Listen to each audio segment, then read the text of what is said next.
গুরু মহারাজ স্বামী পরমানন্দের কাছে একজন জিজ্ঞাসু জানতে চাইলেন, আচ্ছা গুরু মহারাজ, সদ্গুরু লাভ পূর্বজন্মের পুণ্যকর্মের ফলে হয় না প্রারব্ধবশত?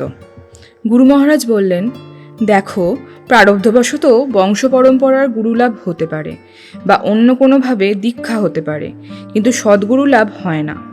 মুমুক্ষুত্বম অর্থাৎ মুক্তিলাভের জন্য ব্যাকুলতাই সদ্গুরু লাভের উপায়।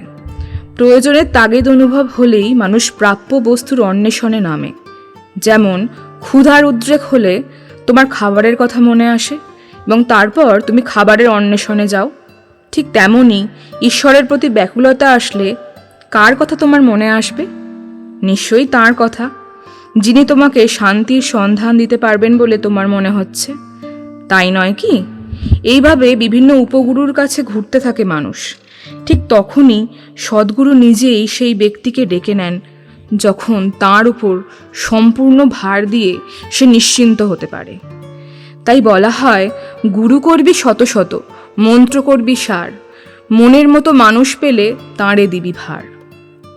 জিজ্ঞাসু আবারও জিজ্ঞাসা করলেন, সদ্গুরু চিনতে পারলে তো আর কোনো গুরু খুঁজে বেড়ানোর দরকার নেই, তাহলে কি উপায়ে সদ্গুরু চেনা যায়? গুরু মহারাজ বললেন, সদ্গুরু চেনার প্রচলিত কোনো উপায় নেই। ঈশ্বরের শক্তি গুরুর মধ্য দিয়ে ক্রিয়াশীল হয়, অন্তিমে গুরু ইষ্টে লীন হন। সদ্গুরুকে কি চেনা যায়? গুরুর কৃপা হলে তিনি নিজেই ধরা দেন, তার স্বরূপ প্রকাশ করেন। তুমি কি করে চিনবে? গুরু কি কোনো স্থূল বস্তু বা জিনিস যে তার টিপে টুপে দেখে বিচার করবে, তারপর তাকে জানবে?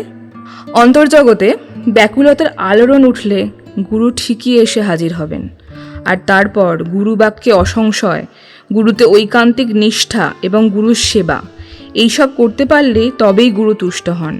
আর একবার তাঁর কৃপালাভ হলেই শিষ্যের সব লাভ হয়। এটাই সাধন জগতের রহস্য।